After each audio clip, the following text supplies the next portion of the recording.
Hi everyone, I'm Virginia Butler. I'm here with Bob Boehner. He is a senior lecturer and executive in residence at the Saunders College of Business at RIT, and he's here to address a big subject.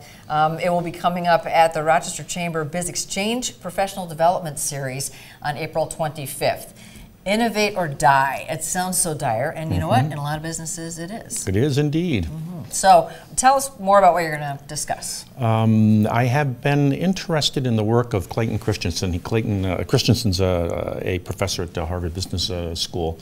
Really toward the end of my career at Xerox. I retired from Xerox in 1996 and did some work in technology at Xerox. And when I got to RIT, I had the opportunity to teach a technology management course.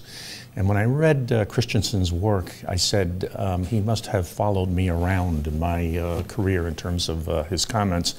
And the more I thought about it, I said he must have spent some time in Rochester looking not just at Xerox, but at a number of other companies in Rochester. So Christensen talks about disruptive innovation. His book is really about disruptive technology, but the theories that he has described apply not just to specific technologies, but to basically business models. Amazon and what Amazon's doing to other retail establishments. This is a good example of a business model disruption. So I became interested in the topic and integrated it into my course, and the students became interested in it as well. Innovation is unavoidable. Right. And do you find, and I don't want to give away the bulk of your speech here, but we're speaking to folks affiliated with the Rochester Chamber, so Rochester businesses specifically. Do you find that Rochester has a hard time with innovation or an easy time with innovation? Well, you know, one of the extraordinary things is to look back at Monroe County and at in the mid-1980s, the number of employees that worked for Bausch & Lomb, Xerox, and Kodak. It was close to 90,000. And now we know what the employment is at those three companies in Monroe County. And yet, in Rochester, there's over 100,000 more employees now than there were in the mid-90s, in the mid-80s, pardon me. And that's because of innovative new companies that have really created new businesses, businesses like Paychex, for instance, Rochester Regional Health and Strong Health and the work that they have done from an innovation standpoint.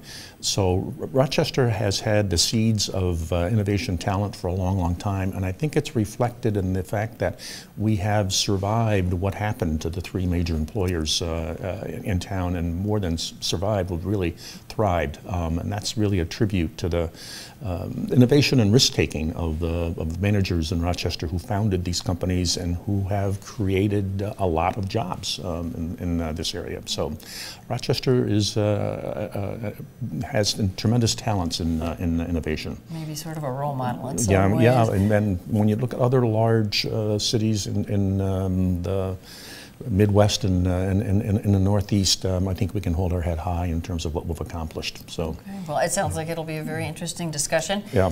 That once again is the Rochester Chamber Biz Exchange Professional Development Series on April 25th. You can register by going to greaterrochesterchamber.com, and you'll be able to hear from Bob Boehner about innovation, success in innovation, or failure if you don't, I suppose. All right. Thanks very much for joining us.